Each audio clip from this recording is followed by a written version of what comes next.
Good morning and welcome everyone. Welcome to our Productivity in Focus session. And this is our fourth in the series. We are brought to you live from the Ministry of Labor and Social Security and the Jamaica Productivity Center. And we have brought this forum to you to bring to you areas of concern that you're facing at this time. And today, we will be unpacking the whole matter of improving productivity, recovery, and adapting to the new norm. And even though, ladies and gentlemen, we are 1 year into this pandemic, for many of us, it's still no normal in sight. So we have today with us a very rich session with persons who are very skilled in their field, very passionate about what they are doing, to really unpack some of the pain today. So if you are a business owner who is unsure about what they need to do to remain productive or to not just survive but to thrive, please stay tuned. If you are somebody working from home and finding it hard to have that balance between work and home and that is just not happening for you, we have an expert online that is ready to share that. If you're an organization and you don't know where to start in terms of your policies or your procedures in terms of being more efficient, or even this whole new dispensation of working from home, please stay tuned. So welcome again and a pleasant morning to all joining us, whether you're on our social media platforms or you're on, or you are listening to us live on Power 106, or you are watching a replay. Welcome and please stay tuned. And I will be your moderator for today. Please pardon me. My name is Tamara Nelson, and I am the Chief Technical Director here at the Jamaica Productivity Center. And we are the national productivity organization in Jamaica who is charged with facilitating growth in the country. And of course, we can't do it without you. So this is our way of bringing to you information that you will find useful, adding value to you at this time, as well as helping us to better serve you. So please stay tuned and have a great session. You may want to have a pen and paper ready. We also have, if you are joining us on YouTube, we have our research team in the chat. There'll be giveaways in the chat as well. Any questions that you have and you're joining on YouTube, you can pass them on. I will get them and I can ask the panelists, because we want to ensure that we are addressing your needs and concerns at this time. So I will not go any further in the introductions. What I will do is go straight into the program. And on the program you would have seen, or the flyer you would have seen, an introduction by our Honorable Minister Carl Samuda. However, due to the budget and Parliament, he's unable to attend today and to bring his remarks. He really wanted to be here and tendered his apologies, but he has asked the very able and capable Vanda Palmer, who is our chief PR person here, head of communications at the Ministry of Labor and Social Security, to tender his remarks. So at this time, I'll hand over to Vanda. Please go ahead, Vanda, and share. Thank you very much, Tamara. And a pleasant morning to everyone. I'm not hearing you. 1 second, Vanda. Stream. Okay, good. The minister, as Tamara has indicated, has asked me to make the presentation for him, having been tied up with the Standing Finance Committee meeting of Parliament. The minister writes, I am very grateful for the opportunity to be part of this, the fourth in the series of productivity fora hosted by the Jamaica Productivity Center. So today's theme, improving productivity, recovering and adapting to the new norm, is of utmost importance as Jamaica works towards becoming a more productive economy. Last year, the JPC hosted a productivity forum to celebrate World Productivity Day. It highlighted the challenges and opportunities related to national productivity. The Ministry of Labor and Social Security Virtual Productivity Forum highlighted the challenges impacting the manufacturing sector, solutions for improving human capital within the economy, and policies that can improve productivity. The quarterly fora over the last year have shone light on various aspects of productivity and have been a platform for educating our people on the importance of productivity and the roles we all have to play in improving such productivity. Today's forum continues to strengthen the conversations on productivity. Our attention is now futuristic post-COVID.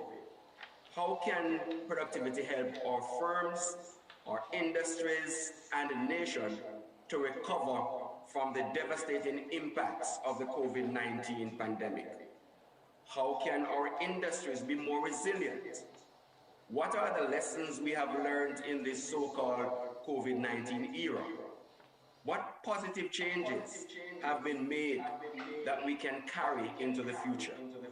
What are the productivity steps promoting improved labor market conditions that can be taken? Trends in productivity levels from 2000 to 2019 have seen a decrease of 15% in labor productivity in Jamaica as compared to a 51% increase in countries such as the Dominican Republic. Specifically, within the same period, Jamaica's labor productivity rate has decreased on average by 0.6% annually.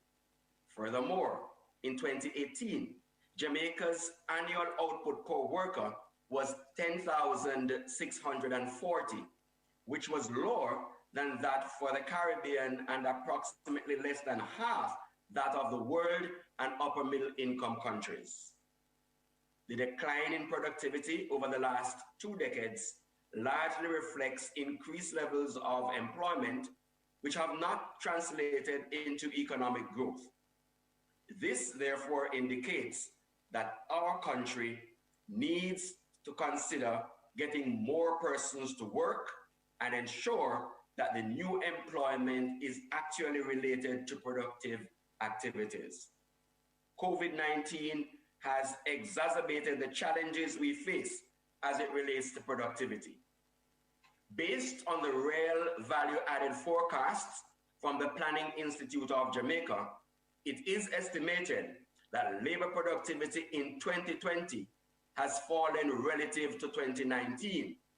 This downturn is expected as a fallout in output for the year has been preliminarily estimated to outweigh the decline in the employed labor force. Indications are that the agriculture, forestry and fishing, wholesale and retail trades, repairs, installation of machinery and equipment, hotels and restaurants, transport, storage, and communication industries are among those that have contributed to the decline in labor productivity in Jamaica. However, improved construction and mining and quarrying and the finance and insurance industries are estimated to have tempered this decline. Industries that are able to easily adapt to technology will be better able to withstand shocks that impact the movement of the labor force. A key driver of productivity is human capital. Productivity can be supported by the development of our labor force with requisite tools and skills. A closer look at the linkages between education and productivity is needed during this time to ensure that we are encouraging innovation and that labor skills match the new jobs being created. Another area of focus by the Jamaica Productivity Center is assessing the link between the agricultural and manufacturing sector through agro-processing techniques. This year, The JPC will explore how agro-processing through automation can boost the quantity and the quality of our agricultural products. The Technical Assistance Service Unit, TASU, is armed and equipped with technical support expertise to help firms, companies as well, to measure and implement strategies that reduce waste and promote productivity. Future initiatives of the JPC includes having better forecasting and measurements for productivity, supporting and advocating for initiatives designed to reallocate resources to support productivity improvements and more effective management styles, encouraging the efficient use of technology in the virtual space in carrying out business activities, pursuing and implementing a national strategy for training and development techniques specific to growing and improving productivity at all levels, engaging in the education sector in productivity-based collaborations to promote productivity. With the impact of the COVID-19 pandemic on the world and economy, the Jamaica Productivity Center, through this forum, will seek to bring national attention and greater awareness to the matter of productivity, which is critical within the context of Jamaica's economic survival during this pandemic. The JPC, therefore, will also seek to highlight possible solutions, success stories, or best practices and/or next steps to allow the growth we need to take place in our economy, while encouraging organizations to become resilient, more adaptive, and find innovative ways to improve their levels of productivity. I therefore look forward to this forum today, and I am hoping that given our shared experiences and our collective wisdom over the years, this productivity forum will today be of great benefit to not just the people of Jamaica, but the Caribbean and the world in general. I thank you. Thank you, Vando, for ably bringing those remarks. Our Honorable Minister, Carl Samuda, and you mentioned a number of points right there, the whole matter of resiliency and innovation that is required to really navigate the disruptions that we are facing in our economy at this time. And as we proceed in our discussion this morning on the whole matter of improving productivity, recovering and adapting to the new norm, you'll hear a lot more about possible innovations or ways in which we can remain resilient at this time as individuals, as organizations, or as a country. So for those just joining in, you are tuned in to our Productivity in Focus Forum, the theme of which is improving productivity, recovering and adapting to the new norm.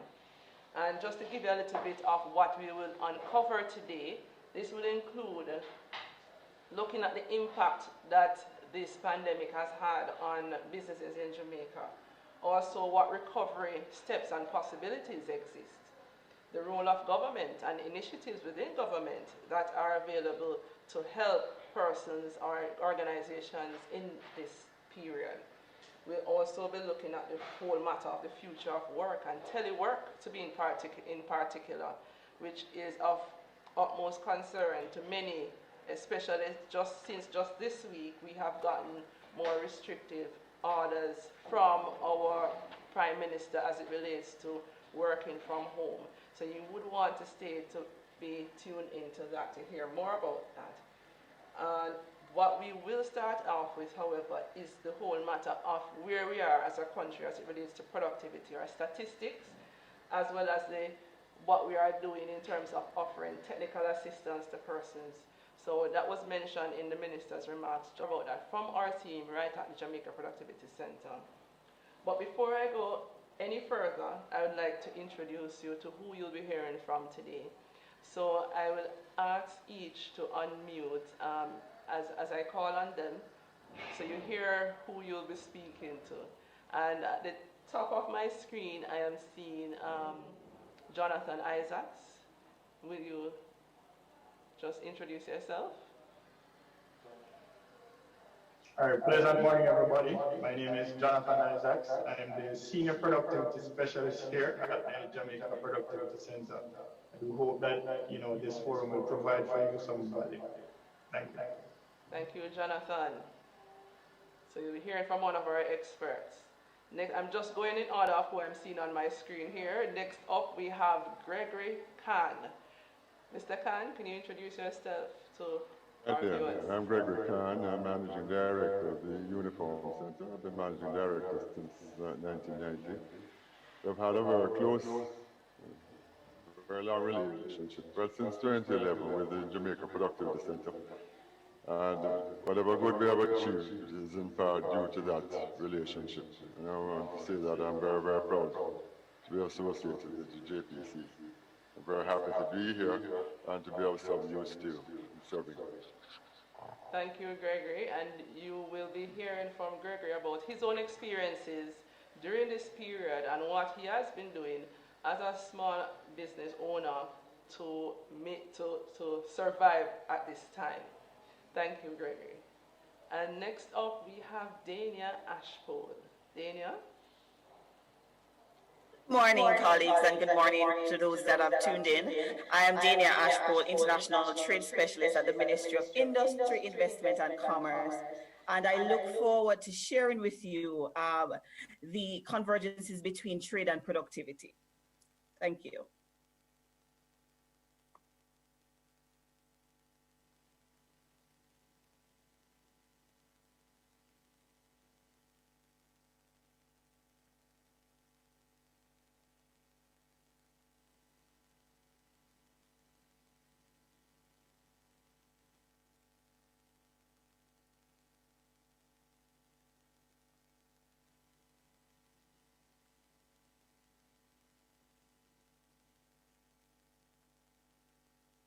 Your mic, Michaela.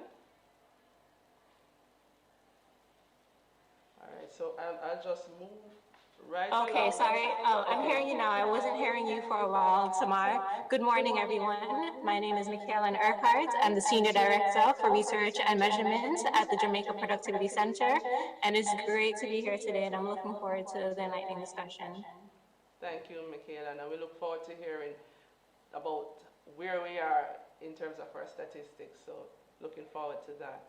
And next we have Jillian. Is Jillian in? Carrodus? Right. Good morning, participants. I'm Jillian Carrodus from the Ministry of Labour and Social Security, Industrial Relations and Allied Services. And today I would love to have a conversation that includes some of the initiatives that we have been doing as a ministry and just generally as a government to support persons amid the challenges of the pandemic. More from you. And last but not least, we have John Messenger. John, are you here? Yes, thank you, Tamar. Yes, I'm here in and out intermittently. I've been having a real struggle today with my internet connectivity. And that's just one of the issues I'm going to be talking about in my presentation on teleworking during the COVID-19 pandemic and beyond. I'm the team leader of the Working Conditions Group at the International Labor Organization based in Geneva, but I have been teleworking in rural France, 40 kilometers from Geneva now for 1 year this month. So, and the challenges are constant. So I'm going to be talking not only about the challenges you're facing, but frankly that I have been facing, not just about what I'm recommending, but what I'm practicing myself and how I've been trying to overcome those challenges in my own work as I try to connect with people all over the world. Looking forward to speaking to you later. Thank you. Thank you too, John. And we're looking forward to hearing you. You can hear the passion in John's voice coming out. So please stay tuned. Right, so I don't think I missed anyone.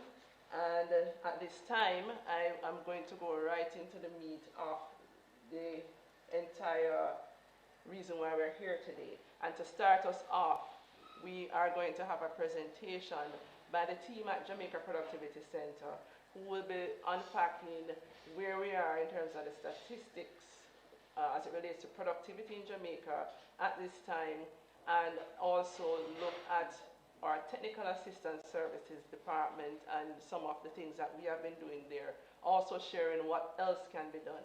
After which we will have a discussion that will follow that presentation from our panel.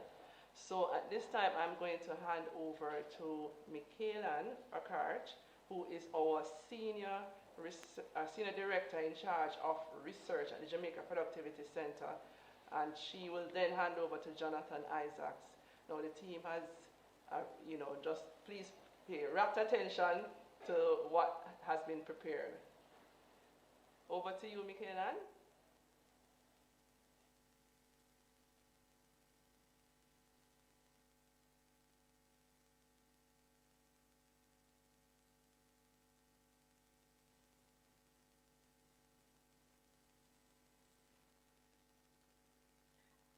Hi, good morning, everyone. So as Tamar indicated, I'm going to be presenting on behalf of the JPC alongside my colleague, Jonathan Isaacs. And I'll start off the presentation this morning by first looking at some of the statistics, provide a snapshot of where we are in Jamaica as it relates to productivity. And I'll also look at some of the factors that impact how firms are some of the challenges that firms face in trying to achieve productivity improvements. And then I'll hand it over to Jonathan, who will look at a case study that will cover the JPC's engagement with some of its clienteles and stakeholders over the years. So in beginning this presentation, I would be without cause if I didn't at least indicate what productivity improvement meant. When we look at productivity, we're referring to the amount of output that we can get from each unit of input. When we think about inputs, we might be thinking about labor or capital. And so when referring to productivity improvement, we're thinking about how we can achieve an increase in the amount of output or the value of output that can be produced from each unit of input. Now, this is important because any basic economic theory will let you know that we cannot have long-term and sustainable economic growth without an improvement in productivity. So in other words, we can increase our standard of living with what we already have. So we're producing more without what we already have without having to use more. This is important because it allows us to increase our profits, our wages. It reduces inefficiency. It reduces waste in time and money. It will allow for better attitude amongst our workers, and it will help to promote better organizational systems and processes. So looking at Jamaica over the last 2 decades, ending in 2019, we can look at some statistics for productivity. So first, focusing on total factor productivity. Total factor productivity includes all elements or inputs in productivity and how much output we can get from each of those elements. So we're not only thinking about capital and labor, but we're also thinking about things like research and development, technological process, synergies, partnerships, social connections, among other things.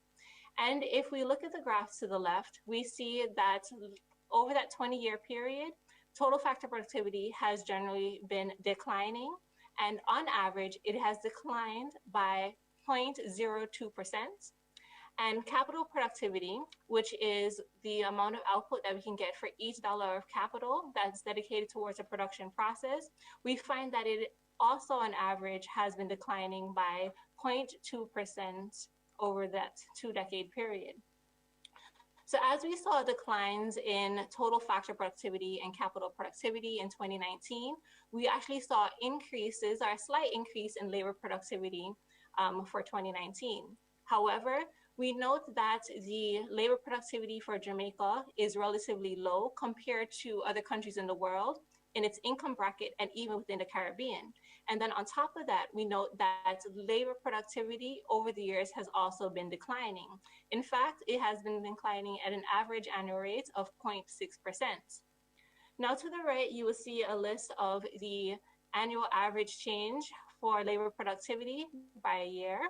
And you would note that for most of the industries, there was an annual decrease in terms of labor productivity, but for a few industries such as agriculture and electricity supply, hotels and restaurants, and transport and storage and communications, there have been increases in productivity on average.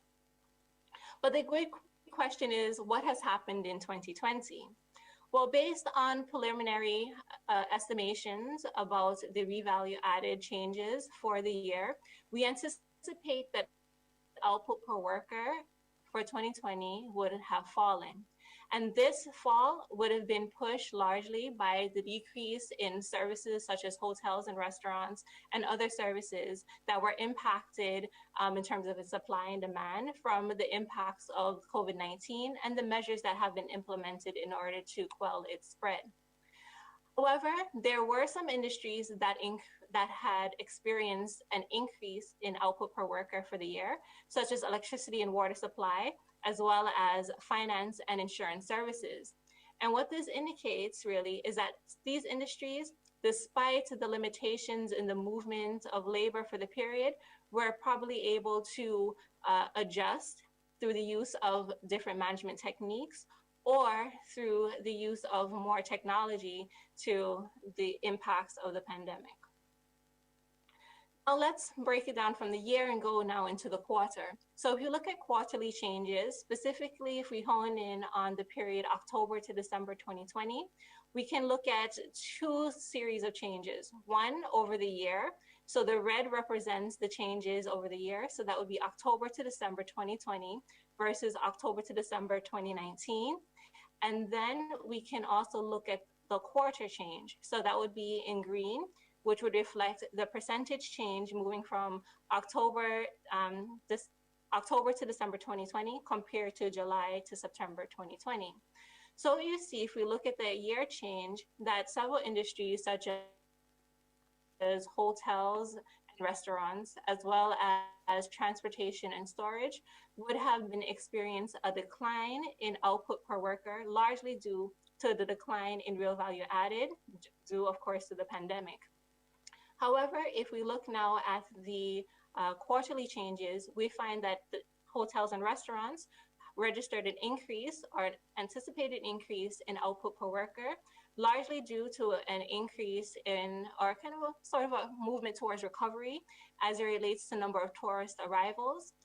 We also saw an increase in output per worker for industries such as manufacturing and other services. However, that increase is largely due to a continued decline in the number of persons being employed to those sectors. On the other hand, we have declines in areas such as electricity and water supply, transportation and storage and communication over the quarter.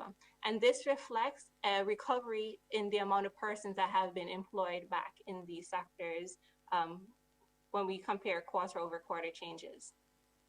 So what we see here is that we have a challenge, not only in 2020, but historically in terms of the level of productivity and improvements in productivity in Jamaica. So the question is, where do these challenges stem from? And if we look at the firm level, we first identify, or another way to think of it is a job or skill mismatch. Then we realize that there are probably challenges in the quality of the workers in terms of their education and their skills compared to the requirements of the job. So normally we anticipate that when you have higher quality workers, you anticipate to have an improvement in productivity. But if there's a mismatch, then you have a situation where either the worker is being underpaid or overpaid, and this does not bode well for productivity. Another important issue is competitiveness. Now, the last global competitiveness report reflected that Jamaica's level of competitiveness compared to the rest of the world was a rank of 80 compared to, or out of 141 countries.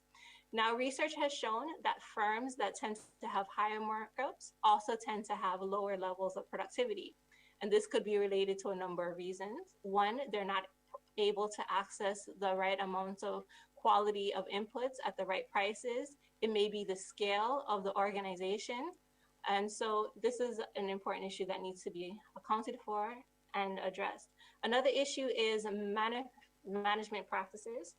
When we look at management practices, we realize that firms that have better management practices tend to have better quality employers, because better managers are able to identify the necessary skills and competencies that are necessary for the job. In addition to that, they're better able to retain these workers over a longer period of time. Additionally, we find that there's a lack of the appropriate investments in managerial talent and skills that are necessary to help improve productivity. And it's important to note that we're talking about not only people management, such as human resources, but also in terms of process and systems management. We definitely cannot think about productivity improvements without talking about technology. Without technological progress, there can be no long-term gains for productivity. And what we also find, and what research has shown us, is that firms that find it easier to adopt to new technologies that are appropriate will have better and long-term gains in productivity. Another problem we find in the Caribbean in general is that there's a very low level of investments in research and development. Research and development is necessary to drive the innovation that will help to push productivity. Furthermore, with the application of technology, we find that we can have more economic complexity in our exports, which means we can have higher value exports that will help us to earn more income. And definitely, when we talk about productivity, we have to think about the persons that are helping us to produce. So the workers, the employers, the laborers. We want to think about issues that relate to social affirmation to make sure that there are policies that allow them to have a voice. We want to make sure that they understand how much they are appreciated in the production process in terms of their value as a person, as well as their work. We also want to look at holistic well-being. So we want to look at mental health. We want to look at physical health, financial health, spiritual health. These things are all important because persons that are not well are not able to attend work, or even if they do attend work, oftentimes they may not be working to their full potential. And so we have to consider this in a context where we have a country where over 50% are obese and 1 in 3 persons have experiences with hypertension. And lastly, while we recognize that management practices are going to be important, we also have to not think about just management of processes and skills, but we also have to think about leadership. And with leadership, we have more engaged workers that have better attitudes. So now, having looked at those areas, I'm going to turn over to Jonathan, who will explore the case study as indicated.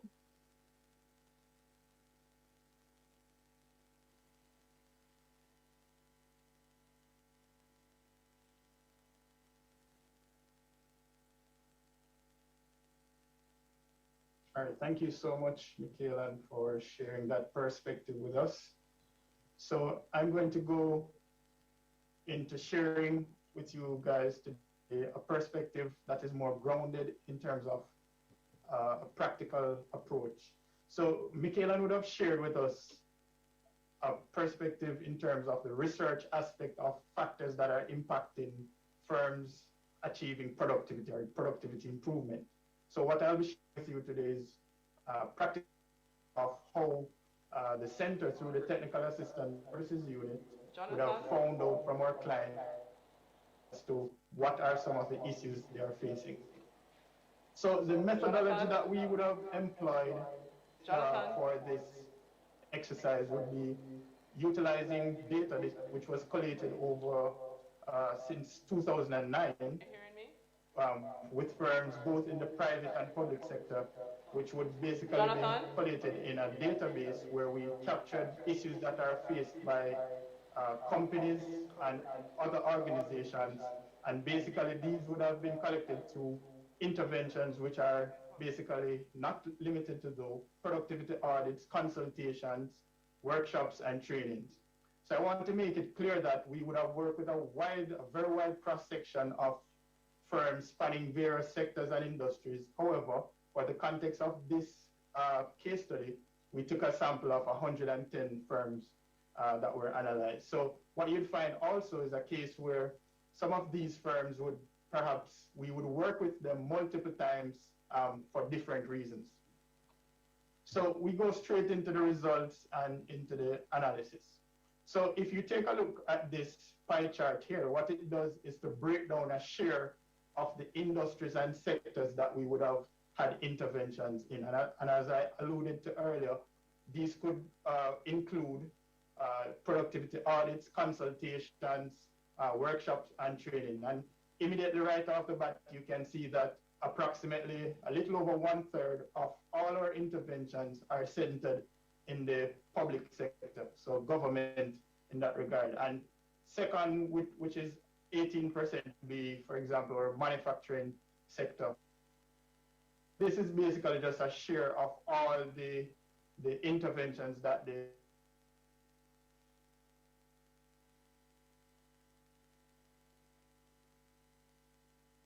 basically a demonstration, application rather, of the Pareto principle. So what we would have done is to apply the Pareto principle to all the different industries and sectors, ultimately with the aim of looking at what are the critical industries or sectors that would have contributed to the 80% of the total amount of firms that we would have worked in.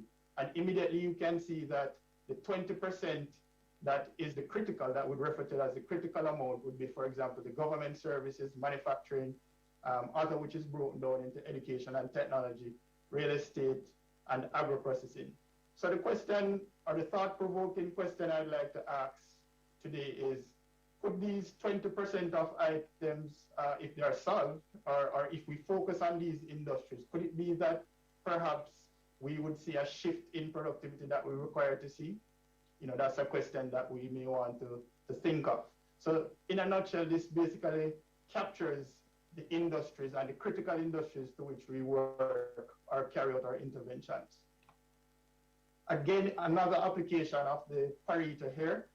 However, in this context, what we're looking at is the top 20% of productivity-related issues that are experienced by the firms or entities with which we work. So, for example, here we see the number one issue faced by these firms are process inefficiencies and productivity measurement. And when we say process inefficiencies, we're talking about anything that contributes to waste, anything that is non-value added that happens in these firms. Of course, certainly there are other items that are issues that these companies may face. For example, layout design limitations. So this would refer to the way in which your office space or your facility is organized. And immediately you can see, looking at this chart here, you see a linkage between what Michaela would have shared in terms of what she would have found in research as to some of the factors that organizations are facing. So here we see HR challenges coming up again. Digitization here as well. Now, I want to make the point quite clearly that on this chart here, digitization might have a small share. However, embedded in process inefficiencies, what you'll find happening as well is that some of these process inefficiencies could also be contributed due to lack of or adoption of technology as well. So some of digitization or lack thereof will be embedded in process inefficiency as well. So one of the things that we are keen on in terms of our interventions at the Jamaica Productivity Center, and by extension, the Technical Assistance Services Unit, is coming up with solutions. That is something that we don't want to be able to just identify issues, but we want to be targeted in our approach in terms of solving or putting plausible solutions on the table in terms of solving these issues. So in terms of process inefficiencies, possible solutions are tools and techniques and methodologies that could be applied to solving process inefficiencies include, so we're talking about Six Sigma. So the application of Six Sigma is a very powerful tool that could be used to actually get to the root of problems and actually ultimately lead to an improvement and actually creating some level of sustainability through the control step. So Six Sigma is often denoted by DMAIC, which stands for measure, analyze, improve, and control. So ultimately, with the application of this 5-step methodology, you would be able to identify key issues within your operation. And this is limited to a particular industry or sector. It can be applied both in the private, public sector. It can be applied in service-driven organizations where manufacturing or goods producing. And that we look at as well, quite common, the cause and effect, helping us to get to the root causes of these issues that we face. Process maps, flow charts, business process model notation, SOPs, and of course 5S. So 5S, when we talk about 5S, they sort, set in order, shine, standardize, and sustain. We're looking at also value stream mapping and value Kaizen, which is also another thing as well. 8 ways is also utilized. Time and motion studies are also utilized. So when we look at productivity measurement as well, we also want to focus on an integrated approach to productivity measurement. So one of the things that we want to do is to form a measurement task force. We want to determine what to measure. We want to develop these indicators. We want to design and implement. We want to monitor and review. So this is actually a solution that can be employed in terms of how we actually solve productivity measurement issues which are critical to organizations. There's this common thought that says if you can't measure it, then you can't manage it. All right, so we'll also look at different measures that can be applied in the context of organizations. So there is something called single factor productivity. So essentially what that is saying, as the word single denotes, it's really looking at one measure or a singular measure of productivity. So for example, one of the most common ones that we see or employ is the labor productivity. So that could be captured or measured in terms of value added per employee, which is simply the output divided by the number of employees, or output versus employee hours, which can be denoted by output divided by hours worked per employee. Material yield, so for persons that operate within a manufacturing or goods producing operation, you'll find that output divided by cost per unit of material. Of course, again, a common one could be machine productivity, looking at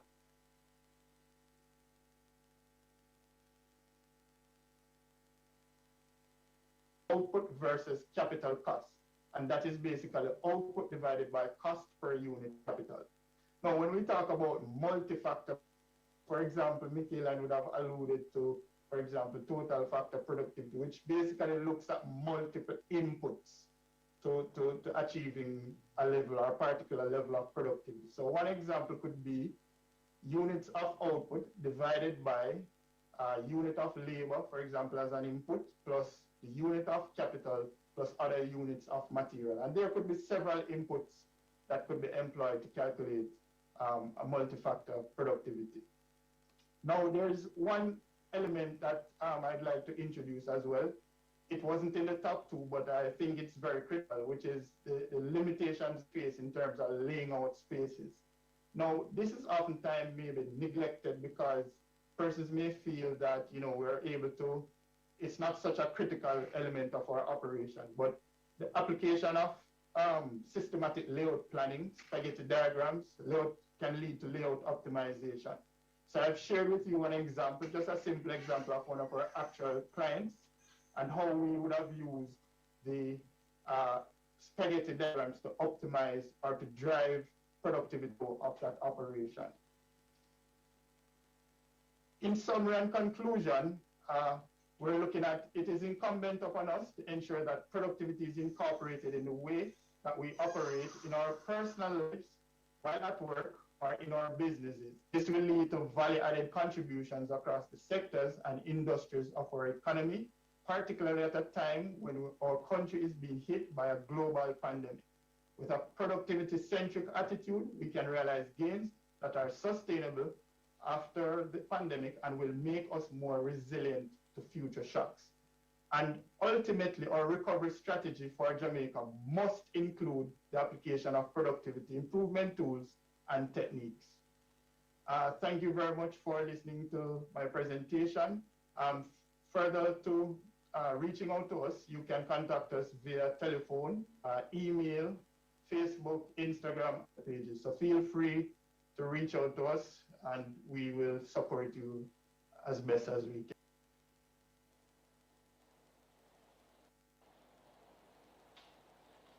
Thank you, Jonathan and Michaelan, for your presentations.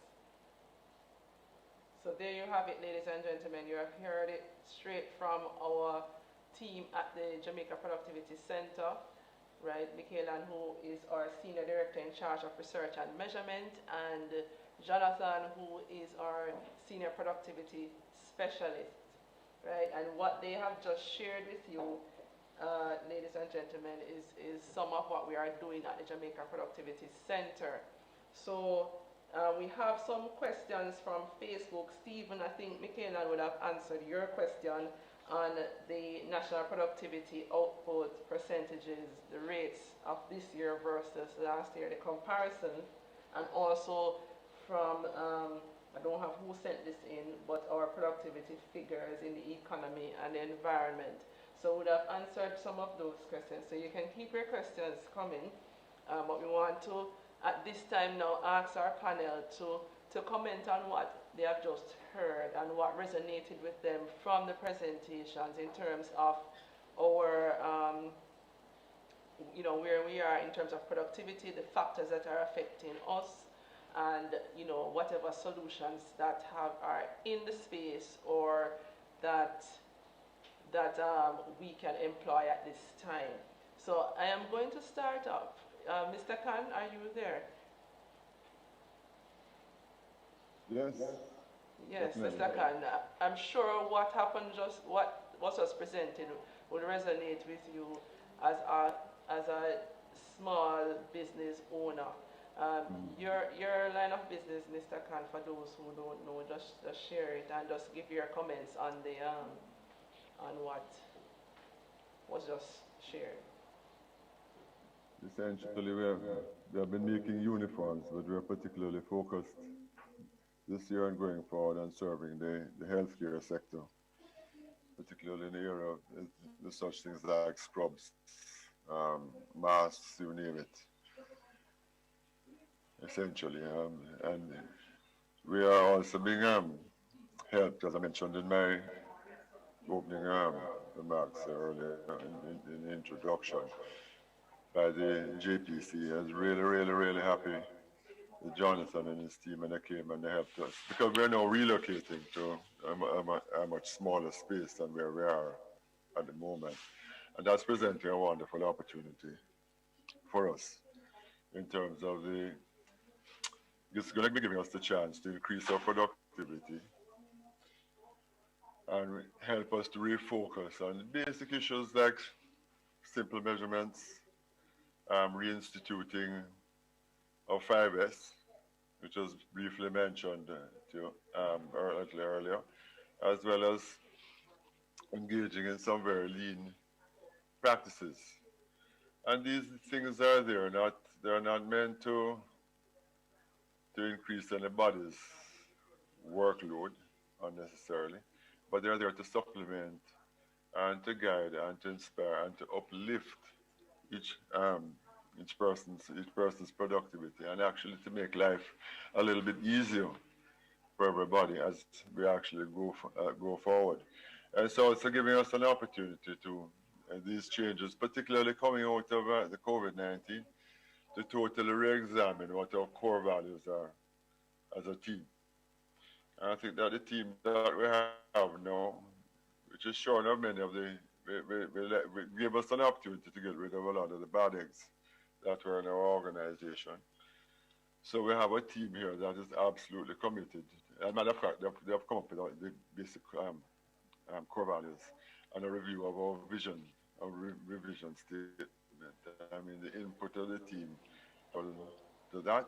And underlying that is the whole process, will be the whole process of measurement, the lean manufacturing concepts with the fibers concepts going forward, which is going to take us through for the next 10 years, if not more. Thank you, Gregory. So, Gregory had to make a pivot when COVID hit because primarily he used to look at schools, service the schools in terms of uniforms.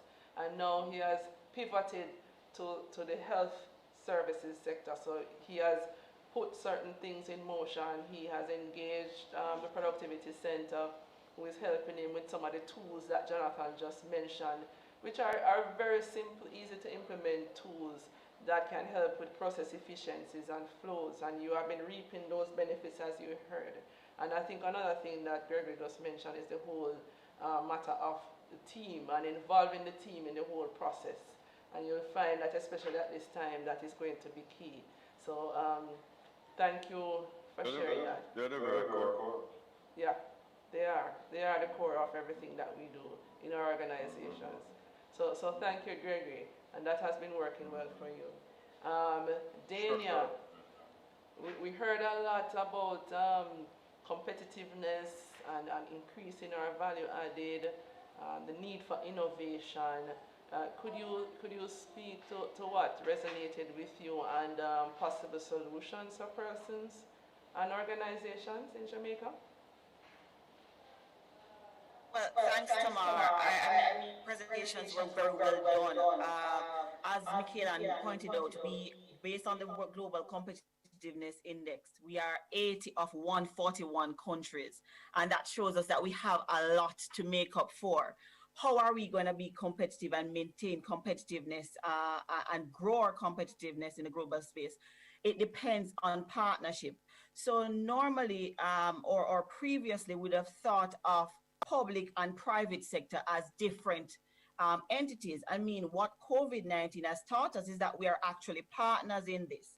As the Ministry of Industry, Investment and Commerce, we were already on a track to automation and digitization to ensure that the business environment is facilitatory, that it allows persons to conduct their business from anywhere, from their homes. We have been working on that, but what we have gotten since COVID-19 is that there is more buying to this.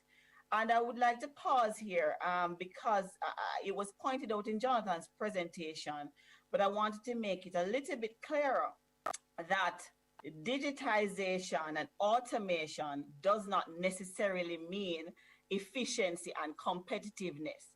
There's another aspect to that, such as the people management that Gregory mentioned earlier, ensuring that there is buy-in from your team, to ensure that there is increased productivity, ensuring that processes are aligned and they are re-engineered to respond. Agility of companies is also very important in this automated space and in this post-COVID space as we go forth to increase our competitiveness.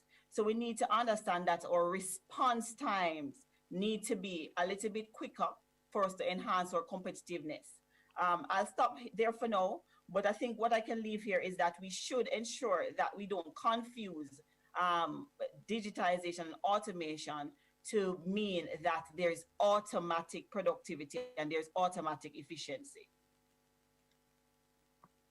Yeah, that you raised an excellent point as it relates to digitization and automation. Many times we really believe that if we just get the software, get the equipment, that's the end of our solution. But if we automate a bad process, it's still going to be a bad digital or automated process. And so we have to take out the inefficiencies out of the system, the wastes. And Jonathan really went into some of those tools and solutions, that can be employed to help to get those out. So please bear that in mind. And you know where to contact us if you want more information on how to get those wastes out of your processes. Well, thank you, Dania, for sharing that.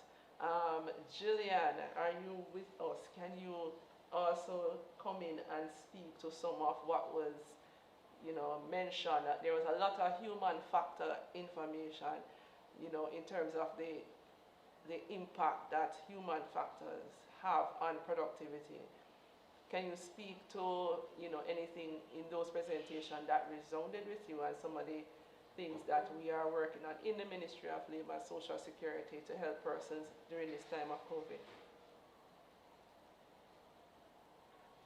Okay, thank you very much, Tamar, and welcome to all our participants. And I just want to commend my fellow colleagues that have already presented.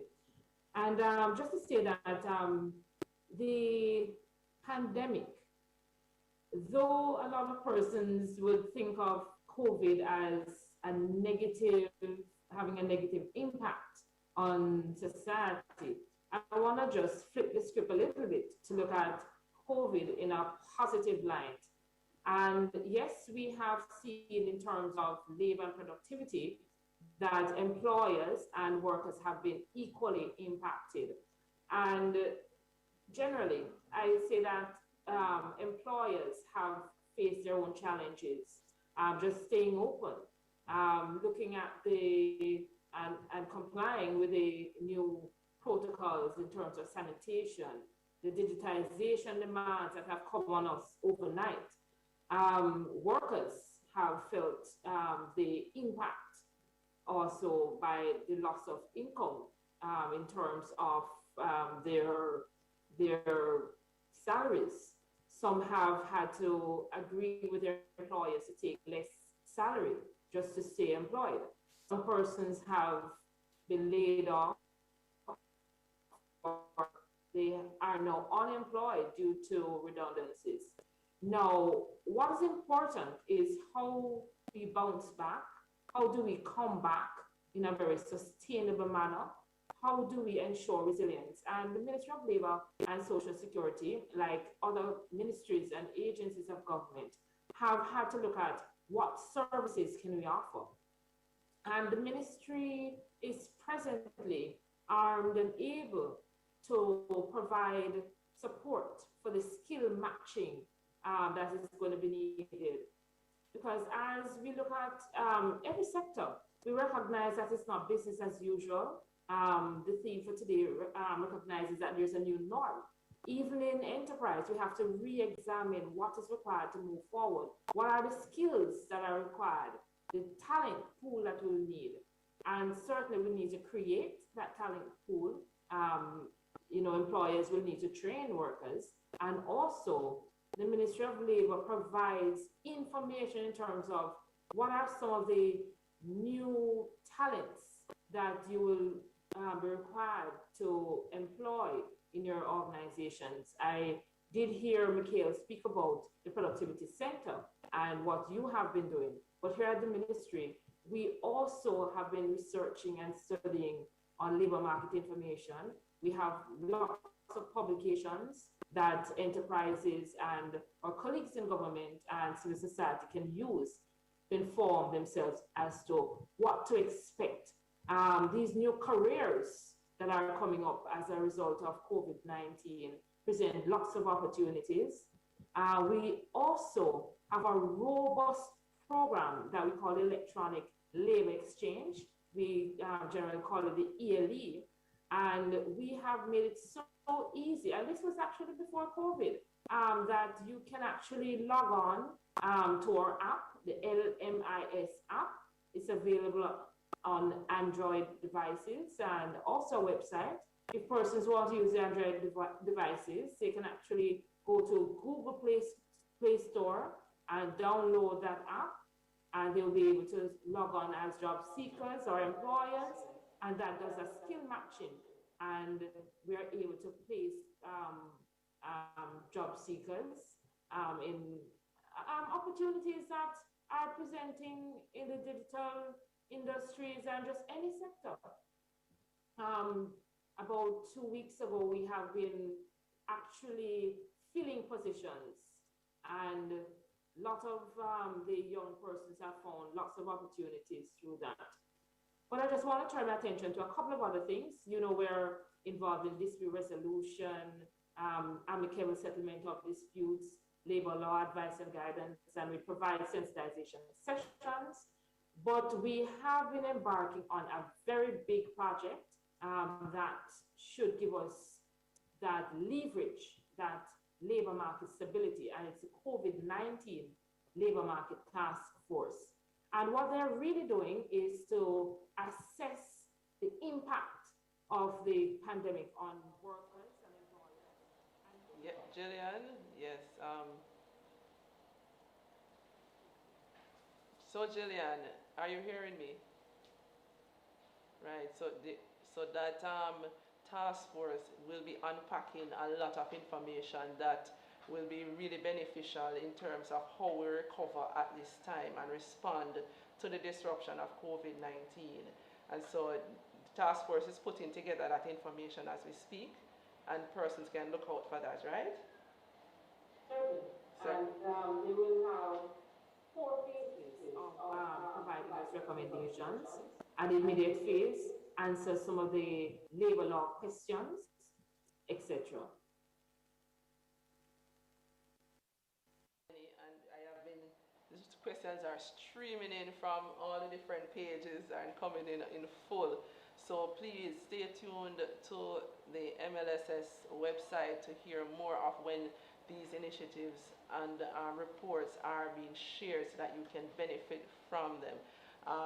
So in terms of the questions I have here, I have some questions from our viewers from Facebook. I have one here from Everett, and this is from Michaela. What are your thoughts on the global sector? Let me read this properly. In terms of what's your thoughts on the global stagnation in terms of productivity, and how can Jamaica get ahead of this if it does exist?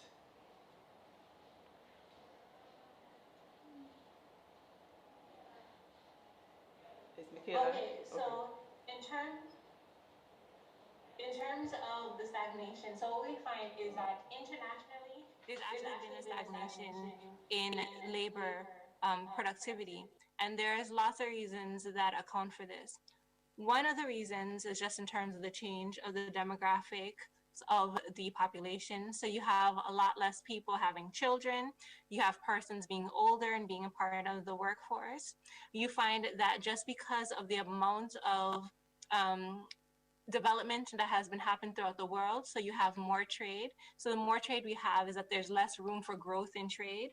We also find that there's less room for growth in terms of human capital development. And so those are just some of the issues in general that we face. For Jamaica's problem, one of the biggest challenges that we have in terms of labor productivity, in terms of our exports, is the fact that we have lots of low value added exports. So approximately 90%, as measured by the Harvard Growth Lab for Jamaica, of our exports are actually low value productivity, which means that when we put our products out to the world, we're not getting the amount of income that we could be getting based on our type of resources. So that's one area in which we definitely want to try and improve, is to get higher quality exports. Another thing we need to do is to explore more aspects of innovation and research and development. We also want to think about the fact that while we know that for economies to develop, we want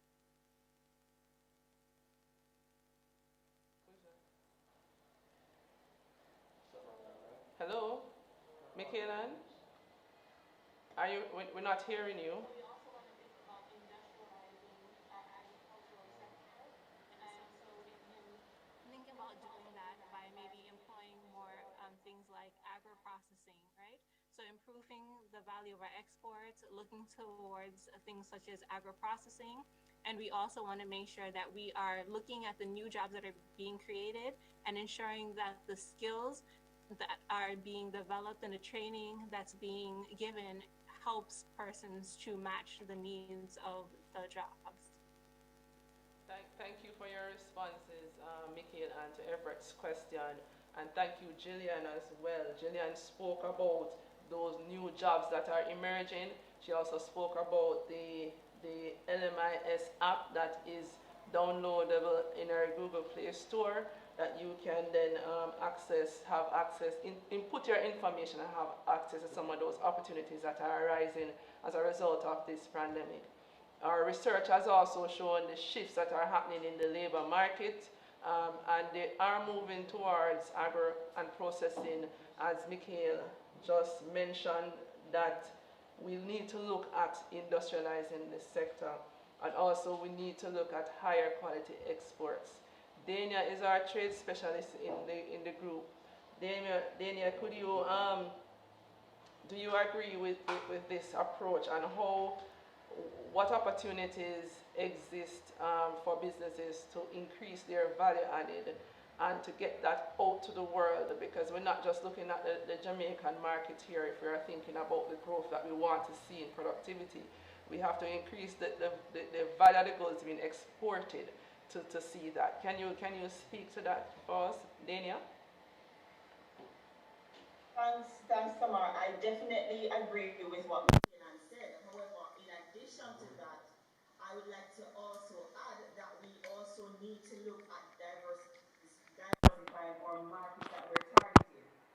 So about 46% of our export goes directly to the United States, and that has been the percentage for a while. What we're looking at the ministry is using data to guide us to look at what is required from the world and what Jamaica can actually send to the world. We have, our traditional export basket has remained the same for years. Now we are seeing some diversification in the last year or two, but of course there's space for more. But what we've been doing is we've been comfortable and we've been exporting to the markets that we have exported to for years. So part of this ministry's strategy is the market diversification, looking at the opportunities which exist specifically in nearshore markets that we haven't been looking at, but have similar palettes to us, have similar demands for Jamaican products. Nearshore islands such as those of our neighbors to the north, the Cayman Islands, the Turks and Caicos Islands, and looking at the higher value export, and also bringing our products from not just the basic level, but carrying them along the value chain. So for example, we have yam. Yam is a major export from Jamaica, has been for a while. It perhaps in volumes represent 80% of our export, but we have recognized at the ministry that there needs to be innovation to do, and some of that is already happening. Yam chips, packaged yams, vacuum seal yams, that sort of thing that is being demanded. We're not producing enough of at this time. In terms of helping companies to do that, of course, there is the government incentive program on the product input relief that this ministry administers, so that exporters can get inputs for their products into the island duty free. So there's that facility at the ministry. So if you are an exporter of a particular good and there are inputs you need to get from outside Jamaica, this ministry facilitates you getting those goods into Jamaica without duty. There's also automation and trade facilitation. You would have heard of the Jamaica Electronic Single Window for Trade. That is a facility that allows traders to conduct their businesses. So all the documentary requirements, all the permit requirements, we are hoping to have online fully. So far, we have the services of the Trade Board Limited online fully. That deals with approximately perhaps 70% of the trade. So if you need a permit for import and export from the Trade Board Limited, you can now, as at last year, June, get those permits online. So you can sit in your office as a small business. We recognize that you don't have the big teams to be going out and doing these permits, joining these long lines. And so the ministry has taken onto itself to automate those processes. We're also just onboarded the Plant Quarantine and Produce Inspection branch on the J-Swift. And so those processes can also now be done online in terms of imports. Hopefully exports can be onboarded shortly. And we'll go along in this way. But we recognize that as government, we too need to change our business processes. We too need to automate. But while automating, we are cognizant of the fact that we can't leave out the people part of that. And so we're seeing a lot of that where processes are being automated, but persons don't have the customer service facility that should go along with that. And we're cognizant of that. We're building that out. You can call the ministry, you can call any of the agencies that deal with these processes, and you can get the information to enable your businesses to trade, to export more, to diversify your markets, to get the data, to get the information in terms of what is required to enter those markets, to get the data in terms of what are the import procedures in the countries that you're targeting, and also the goods that are being required in those countries. Thank you, Dania. And I have one last question before we have to do this part very quickly so we can get to John's presentation. For Jonathan, is public sector productivity improvement different from private sector improvement initiatives?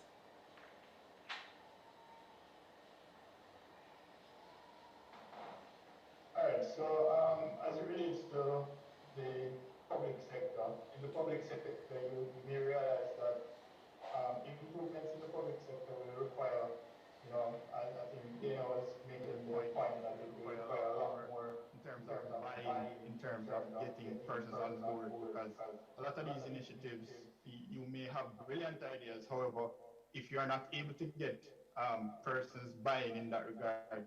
So that is for me personally, based on my experience and projects that we've worked on, that is something that we've noted where, persons may be accustomed to doing things a particular way. And so even though it might be a brilliant idea to improve productivity, you have to get them on board in terms of that buying and helping them to see the value of that and basically making them owners of the process in that regard. And ultimately that will lead to an improvement in productivity. In the private sector, most times, based on our experience, there's already that level of need that they come to us. It's usually a case whereby they are just towards it. So for me, that is how I would perhaps see the difference rather in. Right. Thank you. Improvement. Thank you, Jonathan. So the methodology is still the same, but what we're seeing is that change management and having that buy-in for sustainability is important going forward, right? So thank you for that. Lots of questions coming in, ladies and gentlemen. We have to move on. I really think that this could be an all-day session, but at this time we are going to go into the next presentation, which is our feature presentation by John Messenger, who is from the Working Conditions Group at the International Labour Organization, and we welcome him. It's almost near to his bedtime, but John comes with a lot of experience, and John comes with a lot of passion about his topic of teleworking. In fact, in speaking with John the other day, and I must thank my friends at ILO for helping me to get in contact with John, he mentioned that he was in Jamaica speaking about flexible work arrangements in 1990, you said, John? So Actually, I checked. It was 2003. I checked after our conversation. 2003. So quite a bit of time that he has a relationship with Jamaica. He has been speaking on this in Jamaica. So now he's speaking to us virtually on this topic, and I will not delay him any further.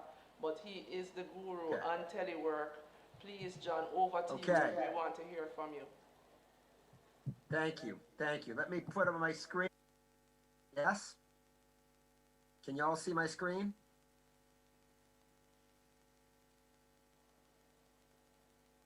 All right. Can you see it?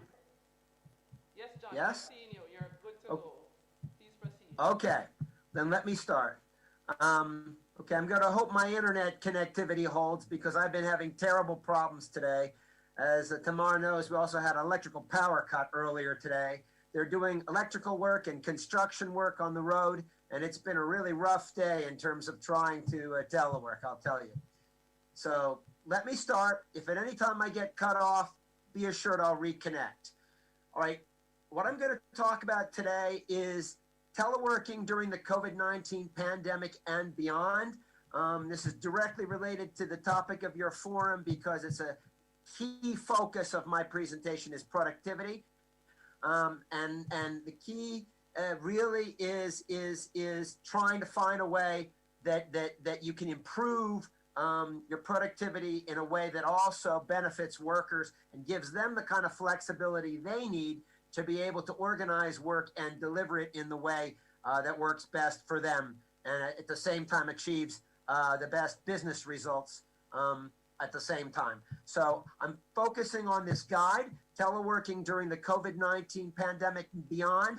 That's a guide that I put out together with some colleagues, some consultants that I worked with back last July in response to what was going on with the COVID-19 pandemic. Teleworking is an area I've worked on actually since I was with the U.S. Department of Labor in Washington back in the 1990s. So I've been working on this many years. When the pandemic came, I realized that we needed something practical, a practical tool for how you actually do this. How do you telework and make your teleworking as effective as possible, as efficient as possible, and make it work for both workers and employers. So this is my guide. It's available online from the ILO website.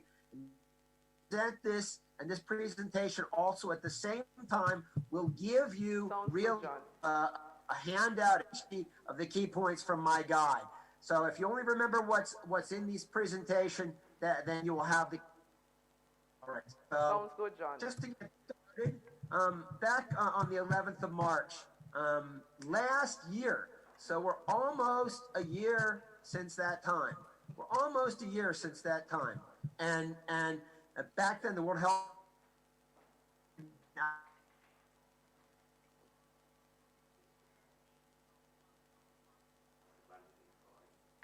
no, something just got.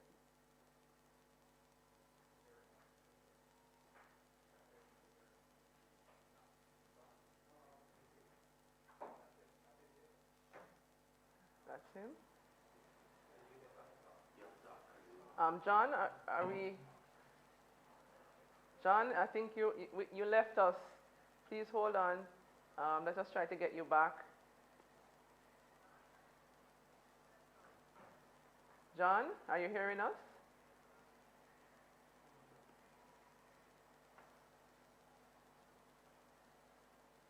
All right, so we're gonna wait. He did mention that he was having connectivity issues, ladies and gentlemen. So he has gone off for a bit, but we will ask Jillian if you could continue as to some of the probably challenges that the labor market is He facing. seems to be back. Oh, he's I'm back. back. Okay. Yes, I told you what it's been like. This last week since they started working on our local train station, the internet has become totally unstable. I don't know why that has anything to do with the internet. But they're doing work on the station, they're doing electrical work on the power lines, and everything out here is in chaos at the moment. So I apologize. You see, technology is a wonderful thing when it works, and only when it works. So let me go back to where I was. Can you still see me? Can you still see my presentation? Okay. So teleworking. Can you still see the presentation? Yes? The presentation yet.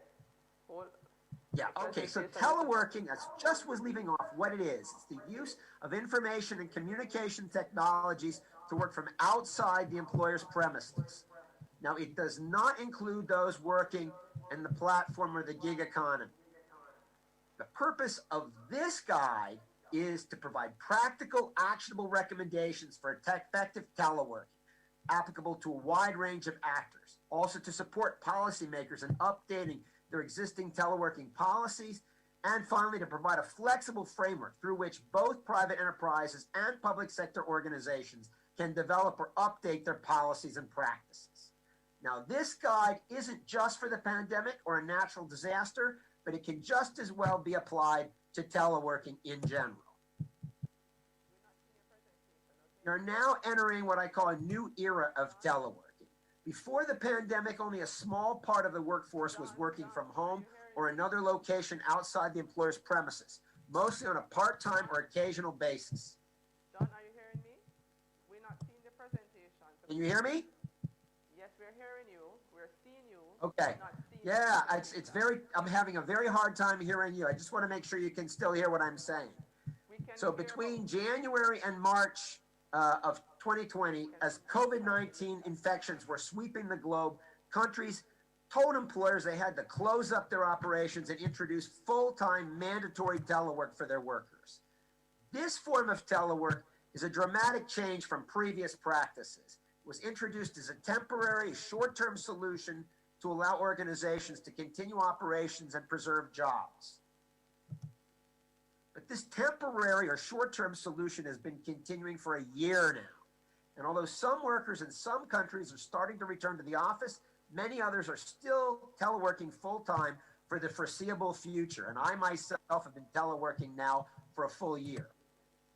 As a result, we are now engaged in what I call an unprecedented large-scale experiment in mass teleworking, and it seems likely this expanded use of telework will not end with the pandemic. But I wanted to just check and make sure I still had you. I was afraid I might have lost you. Good. So.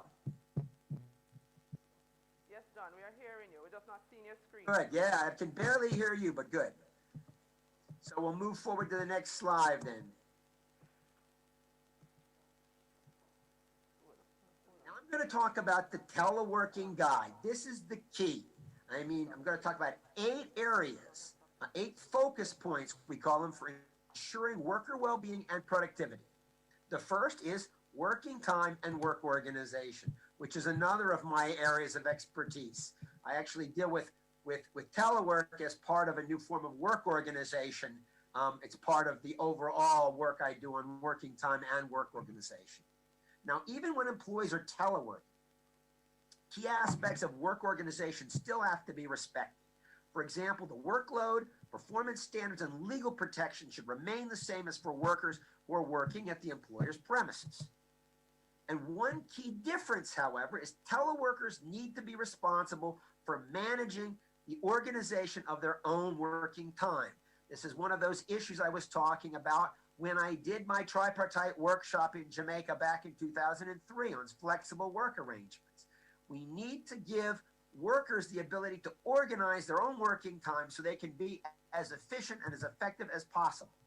We call this time sovereignty, but that's just a fancy term for that we provide workers with an opportunity to organize the way that they work their working hours in line with their personal needs. And during the pandemic, for example, particularly workers with dependents requiring care, they may need to start working very early, work in the evening, or break up the workday into smaller segments. However, there is also a risk that teleworkers will end up working longer hours and a potential for blurring the boundaries between paid work activities and personal life. This is very challenging. I don't need to explain that to those of you who've done telework, and especially if you're not familiar with telework, because it requires a different way of organizing works and of managing workers not based on whether they're present, not based on processes, but based on the results they achieve. The second focal area of the guide is performance management. To be effective, teleworking needs to be based on dialogue and cooperation between management and workers. This becomes even more important. That's important at all times.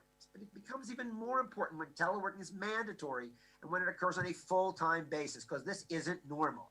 Normally, telework's voluntary and it's partial or occasional, not full-time.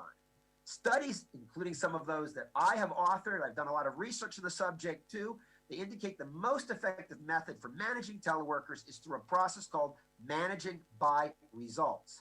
It includes identifying objectives, tasks, and milestones in a teleworking work plan, and also monitoring and discussing progress. Now, this allows workers to have the flexibility and autonomy that they need to organize their work without managers having to constantly check on their progress, which is a waste of their time and the manager's time as well. But it's essential to be clear about the expected results. If you're a manager, you have to ask yourself, how would I recognize a fully satisfactory end product if I saw it? What are the completion criteria? You need to know what you want and be able to describe it. Then you also need to provide regular, timely, and descriptive feedback to workers about the work that they've done. what they did, and focus on those changes that will result in the most significant improvement in the task or the product. And don't forget to provide positive feedback also, positive feedback if well. Now I move on to the third area, which has been a struggle for me today, digitalization. Digitalization is saying the use of tools for converting analog information, that is paper information, written information, into digital or computerized information. And in the context of the workplace, we're talking about the use of cloud computing, scheduling tools, web-based apps, and things like this Zoom platform that we're using today. However, digitalization is unevenly spread across the globe. Some areas are struggling with the lack of broadband, reliable internet connections, and ICT tools to enable teleworking. And I know that from my own experience, as you've seen today. I mean, I have been struggling today because of our unreliable internet out here in rural France. In countries where regular power cuts and weak internet service, for example, make even sending an email a challenge, then telework becomes almost impossible. You need the infrastructure. You've got to have the infrastructure, and that's a worthwhile investment for governments to make. Mass teleworking, then coupled with digitalization, it offers many opportunities, but it also entails some risks. For example, workers should not incur additional costs when they're working from their homes. Employers need to provide them with equipment and tools that allow them to work as if they were in their normal workplace. Poor equipment and tools leads to a loss of productivity, frustration, and ultimately disengagement. You need the right tools to have the right results. Tools that track and monitor the activity of workers. Also, these electronic surveillance tools that look at your keyboard strokes and mouse movements, they're intrusive and they are not recommended. They tend not to increase productivity, but rather to destroy it. What you need is a continuous dialogue regarding technology and tools, and you need to keep working on improving them. The fourth area of the 8 areas in my teleworking guide is communication, which is key. Absolutely key. In normal times, even more key here, because research suggests that teams who are working remotely, away from the work site, away from the employer's premises, they have more and bigger communication challenges than those working.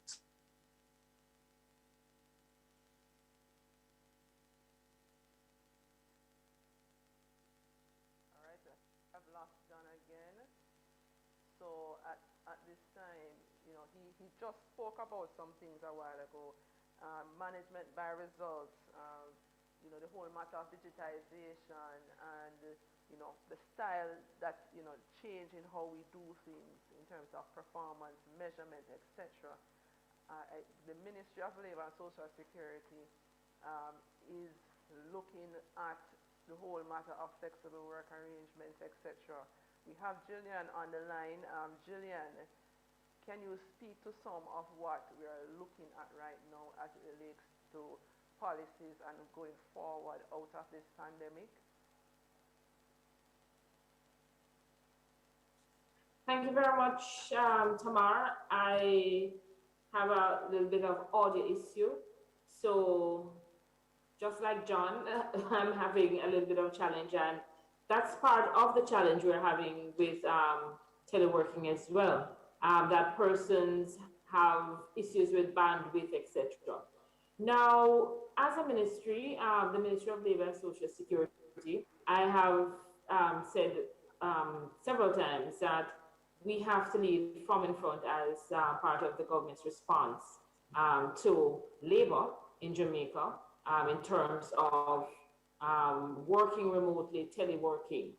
And we have recognized that it is not going to be an easy overnight operation where we can actually transform overnight flawlessly. But what we have done so far, we have been using a lot of social media networks, platforms like WhatsApp, where our clientele can actually use their smart devices to connect with us. If there are complaints, labor-related complaints, or documents to be submitted to the ministry that does not require an original to be presented, our clientele have been using the WhatsApp platform. We have also recognized that our meetings are being forced to be more virtual. So our internal meetings, I would say 90 to 95% of our internal meetings have now become virtual meetings as part of our regular internal working.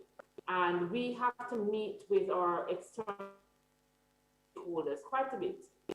And part of what we are doing is to improve our capabilities in terms of additional equipment and training in terms of using the applications so that we'll soon have disputes being resolved through online meetings and online platforms. We have also exercised flexibility in terms of the in-office arrangements, and you might have heard that the Prime Minister has suggested that where practicable, people should work remotely. And we have an arrangement that should start today, or has started today, where many of our officers will be working remotely, telecommuting, and therefore we have thrown a lot of our services online, and administrative assistance, etc., is being provided remotely. And just where necessary or critical, those persons actually work in office. So we are learning. At the same time, we are trying to provide support to the general public. And all of us are learning at the same time, both the private and public sectors. So we are trying to iron out the kinks as we go to work, and we encourage persons just to look at your core business processes, see what can be offered remotely and what must be offered from your original workstations or workplaces. And from there, we can look at supervision remotely, management of staff remotely, and the conversation continues. So Tamar, there's quite a bit that is being done, and there are lots of lessons that we'll learn in another couple of months as we roll out telecommuting within the public sector.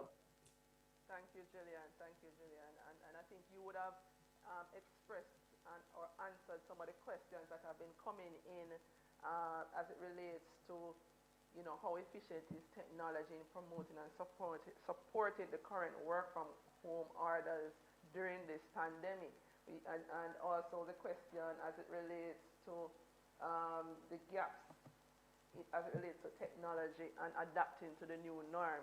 And what we are hearing is that we have a ways to go, there is work to be done, and we just need to continue to improve on what we are doing and listen more as John is now back with us. And I know we are running out of time, but we want to hear from him. But just in case we don't get through everything, we have John's presentation and we can share it with you. You can contact us at the JPC at jpc@mlss.gov.jm, and we can share this information with you. He has also authored a guideline, as he showed you earlier in his presentation, with the ILO and a team of experts, which is a brilliant you know, piece of work. You know, I need to get my hands on one, you know, so somehow I need to get an electronic link. I know all of them are locked up in John's office, which he hasn't seen in a year. But at this point, that's true. At this point, we're going to hand over back to you, John, to continue with your presentation, please. Okay. Everyone, I told you, I don't know how you got the bad luck today, but this is the worst internet day I've had in months. All this construction and all the electrical work and all this has made this just a nightmare day. So I'm going to go back to where I was and see if we can't finish this presentation, okay? I'm going to try anyway. All right, here we go. All right, so I was talking or even tougher when you're working remotely and it sounds like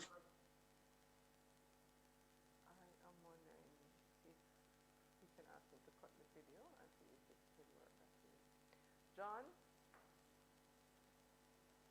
I think possibly we're going to ask John to cut his video and see if it helps with his bandwidth issues that he's having. So I don't know if we have lost, I think we have lost him again, right? But until he comes back, you know, as I said before, we have the information, we can share it with you, and we will share it with you.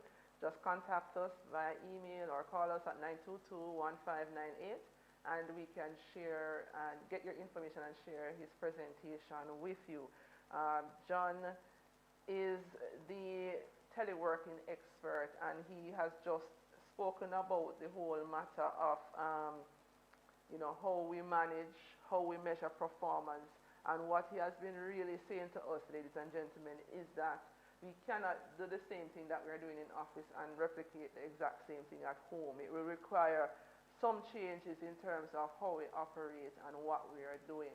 And so he has unpacked that, you know, not management by, you know, just looking at time as a metric only for if you're being productive, but to look at managing by results, right? He also spoke about the change as it relates to communication, right? We have to be communicating a lot more and, you know, being a little more involved in terms of what's happening, you know, with our different persons on our teams, etc., and ensure that the needs are met so that they can work efficiently and effectively at home, right?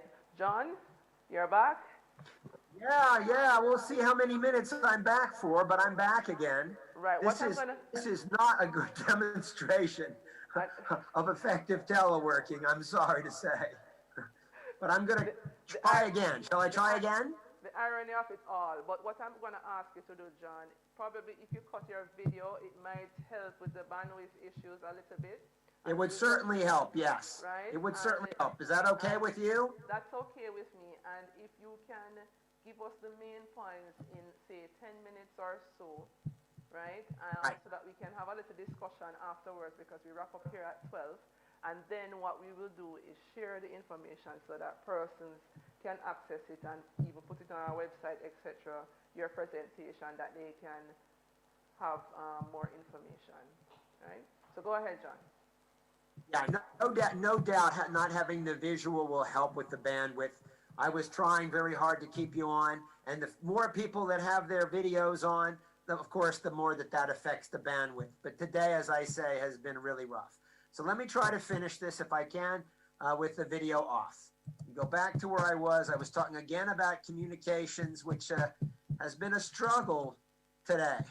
But all of these issues, you can see that communications can be a struggle, especially when you have connectivity issues. So workers and managers, they really need to invest extra efforts to ensure that their communications are effective and that their messages are clear. And these should also include informal opportunities for workers to connect. Now, some approaches for ensuring effective communication among teleworking teams include establishing specific communication norms and also setting up some kind of centralized repository of all important changes and updates to internal policies and procedures. The fifth area for ensuring worker well-being and productivity for telework is occupational safety and health. And according to most national laws and collective agreements regarding occupational safety and health, the employer is responsible for protecting the health and safety of workers, and this typically applies to teleworkers too. In terms of OSH, the two most common challenges for teleworkers are psychosocial risks and ergonomics. And full-time teleworking under crisis conditions of the pandemic is provoking higher levels of OSH problems, and specific risks include techno-stress and technology addiction and overload, because that can increase fatigue, irritability, and inability to switch off from work, depression, stress, low mood, irritability, insomnia, and even post-traumatic stress disorder syndrome. You know, the kinds of issues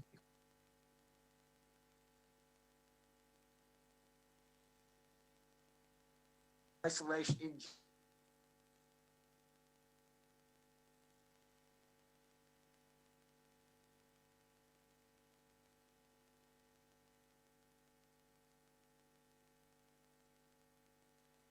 Back on. So I think we have lost John again. And he was just on the point of occupational safety and health, and that the need to address the well-being of workers, especially at this time. And I think Michaela had mentioned that also in her presentation. You know, it relates to productivity, but even more so now than before, we have to look at these policies surrounding occupational health and safety. That is also a activity that falls within the Ministry of Labor and Social Security. And I know that the ministry is doing a lot of work in that regard in terms of passing the OSH bill. And, you know, that I'm sure will address some of the issues and risks that persons are facing. So the risk, not just ergonomics, but there are psychosocial risks that also affect teleworkers that we have to look at. Other areas in terms of teleworking that we need to look at would include legal and contractual implications.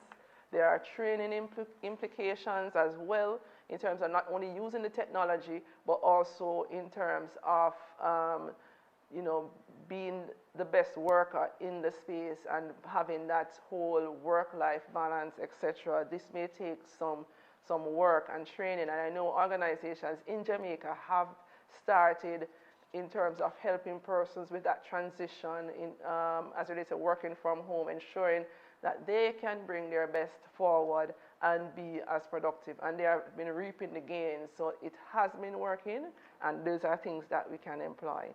The whole matter of burnout and work from home. And John is back. So John, I think what we're going to do, you know, is just have some question and answers right now. Sure. Yes.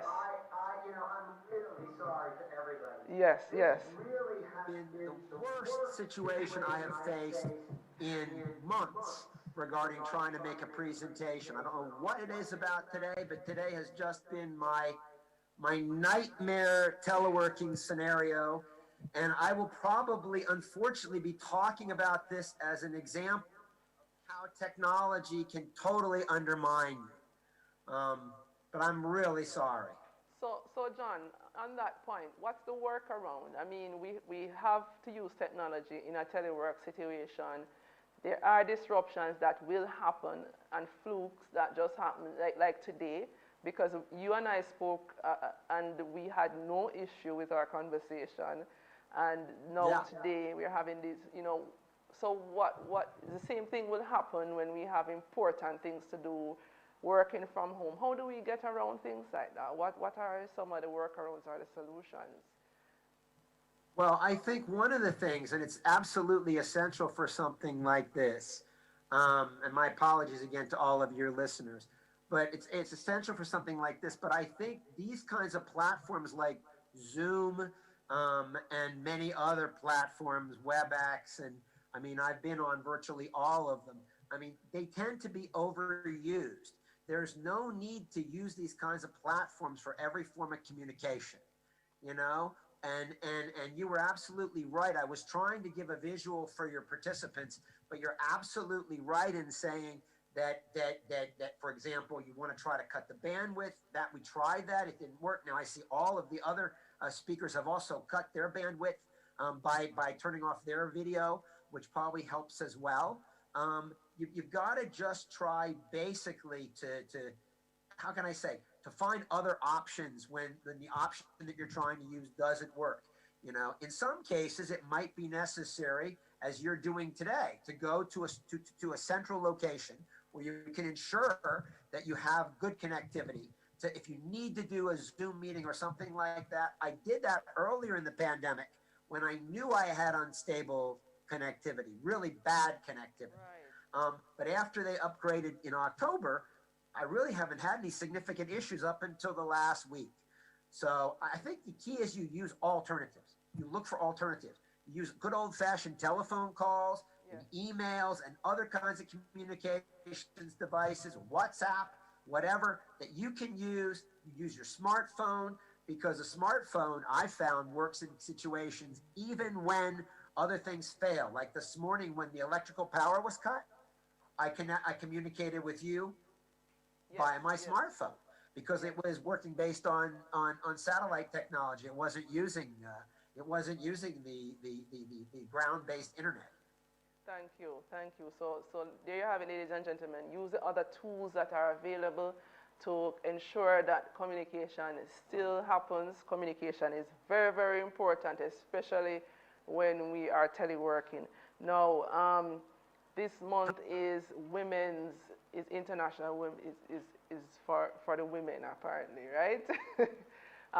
You, in your presentation, John, you mentioned the whole matter of gender inequalities and teleworking during the pandemic. You want to just briefly share some of those, a point from that?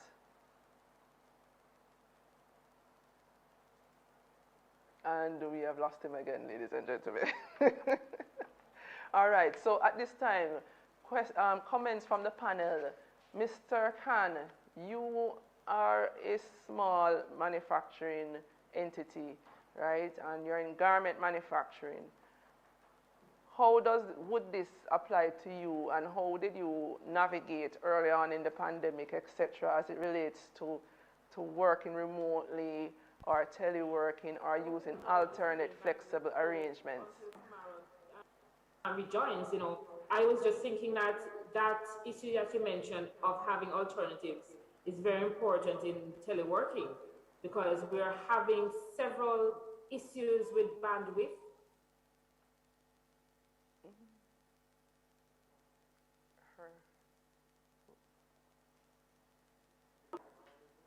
All right, Jillian, I think we have lost your audio.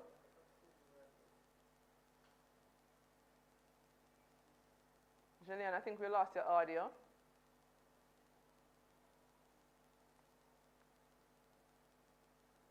Jillian?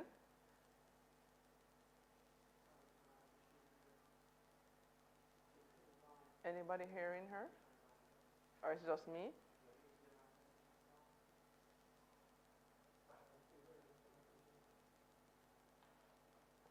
All right, so Jillian, I don't know if anyone is hearing me, but I know I'm not hearing you. We are indeed having some technical challenges here, ladies and gentlemen. I will continue talking until I have an indication that we are hearing each other. I know I see Jillian is giving a... to some workers is that probably okay, she's back.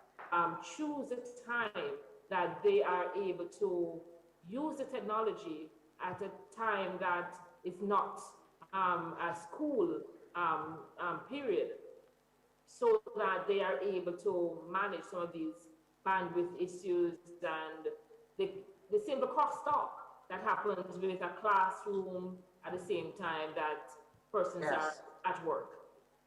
Yeah, that's really a big issue, and I didn't get a chance to get to it.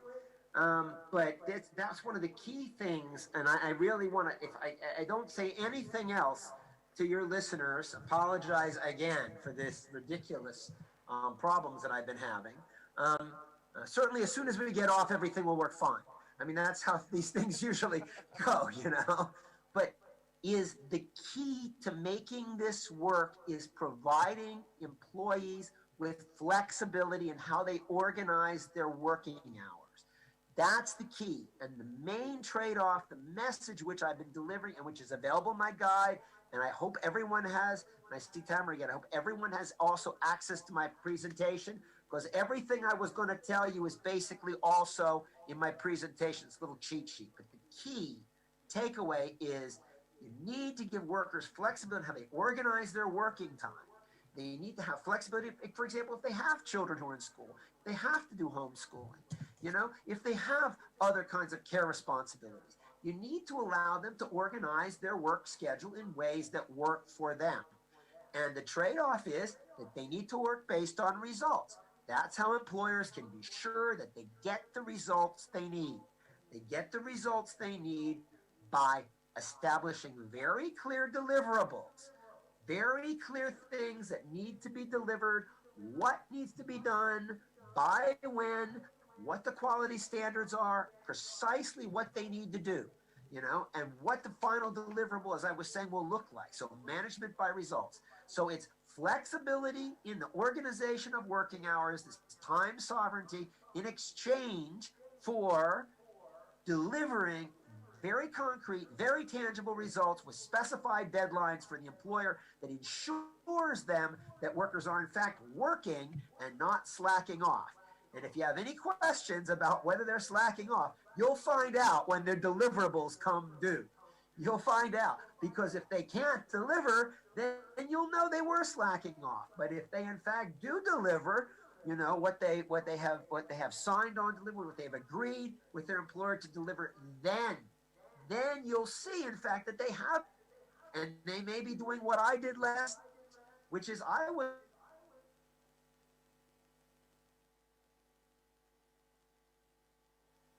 Okay, so I think he got cut off again. I did jokingly tell him before that we need to probably have a part 2, and I think definitely now we need to do have John come back again on our forum to really share his thoughts and his information with us. But I thank Jillian for sharing that with us, and as John so aptly emphasized, that the importance is on working and managing by results, right? So it's not just managing, we have to work by results. And once we are doing that, then it would allow for that flexibility in terms of time, and that we can have that balance and have the productivity and growth gains that we know we can achieve. So we have about a few minutes to the hour, right? 8 minutes to be exact. And I just want to get, around, some comments briefly from our panel. And I wanted to start briefly with Mr. Khan, and then everyone else, just to give their final thoughts as we close out our session today. So Mr. Khan,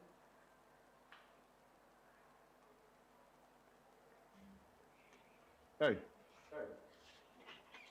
Yes. You want my final comments? Your final comments on the whole matter of productivity, working, teleworking, your own experience, briefly.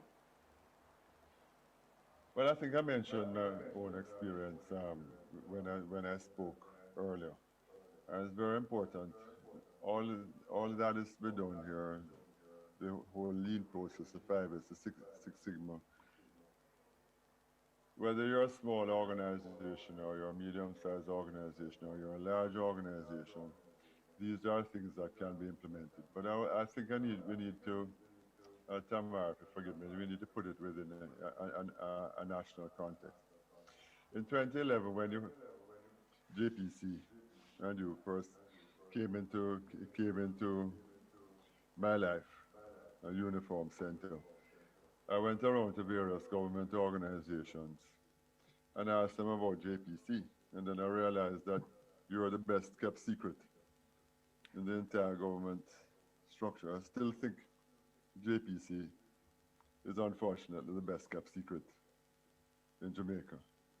You're doing more in terms of work, but I think that what we need to do as we look forward to 2030 or 2030 vision, and transforming our society into a first world society, we need to sit down, create a social compact between the various elements of business, labor, capital, entrepreneurship, all of the various things, and set specific targets.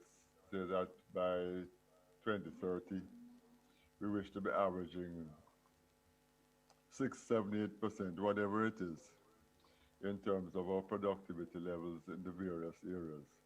We need to sit down and say, well, how is it within the various organizations, companies, etc.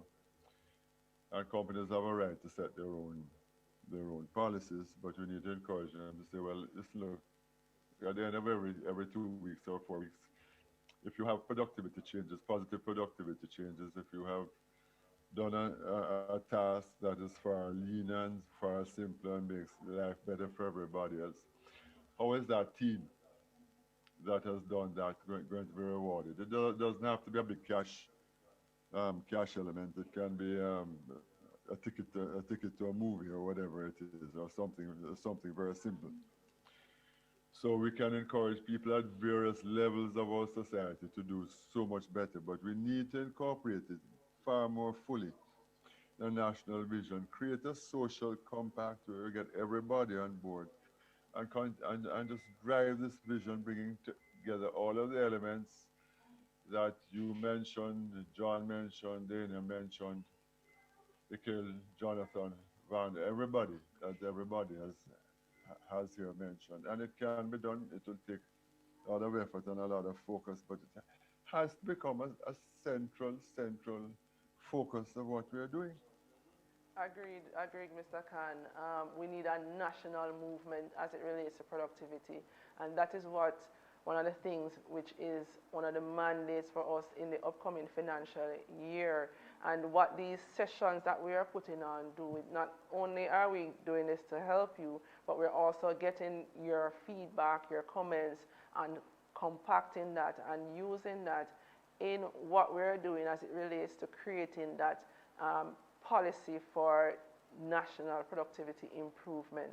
And that's one of the key things that we'll be working on at the Productivity Center, which of course cannot be done by ourselves, but will include every stakeholder in Jamaica, in the economy to play, will have a part to play, and will have a voice that we want to hear about and how we can work together. I think one of the panelists spoke to partnerships earlier. It cannot be done unless everyone is on the same page and pulling in the same direction for the same cause. So definitely 100% agree with you, Mr. Khan, on that we need to have it where productivity is a win-win for everyone, because it can be that which leads to us increasing our standard of living, right? Thank you, Mr. Khan. We have 2 minutes. Did John come back on? No?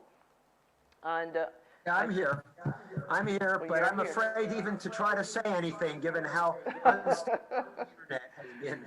Well, John, I think we're going to have that part 2 as we mentioned, but we want to also thank you for coming. Dania, also for your insightful words.